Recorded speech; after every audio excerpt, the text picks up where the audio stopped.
Hi folks, I wanted to talk to you today about traps.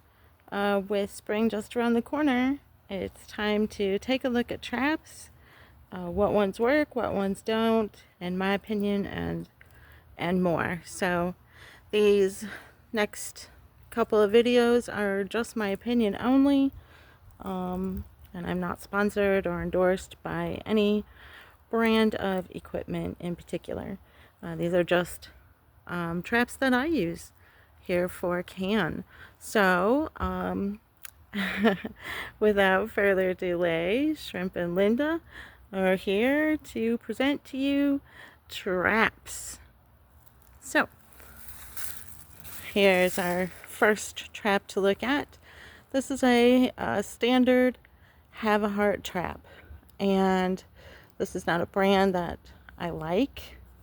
I use this trap as a last resort. I have personally seen, it didn't happen to me, but I have seen injuries really bad, basically life-ending, very horrible injuries caused by these traps. They're just scary, not just to the cats, but to me as a trapper. I will use it if I am just out of options and it has to be done that day. Then I will use it with a lot of trepidation. And I'm going to show you some of the reasons why. So let's take a closer look at this trap. As you can see here, right here, these are very, very sharp. And they just stick out all around the trap. They can hurt you. They can hurt the animal you're trying to catch with the trap. And it's just really not a good situation at all. The door itself is extremely problematic. And the most common injury being tail injuries, which can lead to paralysis if the tail is injured at a specific point or badly enough. So the traps themselves are very, very loud when they go off and very traumatizing. So these type of traps are the loudest. And as you know, if you've been around cats, noise they associate noise with danger. A lot of the times these colony cats and feral cats won't even come out if there's, sounds that they aren't used to. They won't come out of their hiding spots. So, to be traumatized by a loud banging trap doesn't bode well for future trapping if they need to be re-trapped for things like veterinary care, including vaccinations. So that's why I don't really like these traps. They can cause injuries. They're not very reliable. The doors are dangerous. And they're not very escape-proof. So, which is a bad situation if you're driving in your van to the vets and then the cat gets out and it's wild with fear inside your van at 65 miles an hour. So let's not further discuss that situation.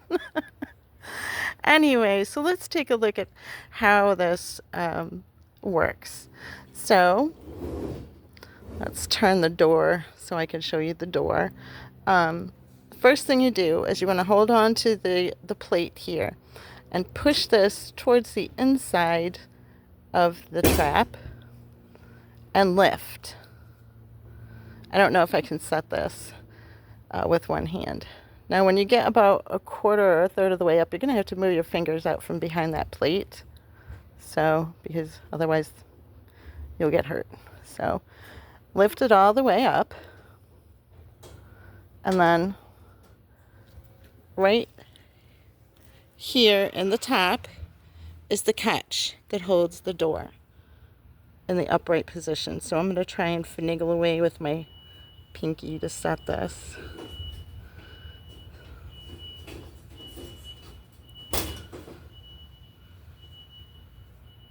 Okay, so that's what it looks like when it's set. You can see right in here, let's see if we can get a little bit better shot of that. Yeah, kind of hard to do. See that right there? That's where the mechanism is holding the door up. Okay, this is what is set off. There's the arm, the bar arm that's connected to the step plate. Bait goes down here. Okay, so when a cat steps on the step plate, in an effort to get at that bait down here, it'll put pressure on it, and this arm will release the door flap. And it's loud and startling with this one, but we can probably do it. Let's see.